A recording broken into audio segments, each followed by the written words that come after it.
Kapatids, kung anong tahimik ng iba, ng ating mga ibon, ayan, tahimik sila, oh. Ayan. Ayan, si Berto. Ito si Katarman. Mga lalaki yan. Ito si Kulit. Oh. Ito naman si Baba. Saka itong si Baldado, wala nang inatupag, kundi magbugbugan.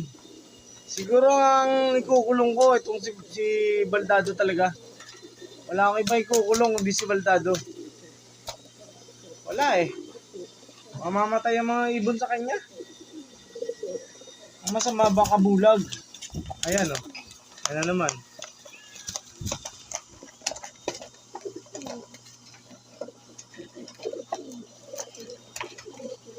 Ayan.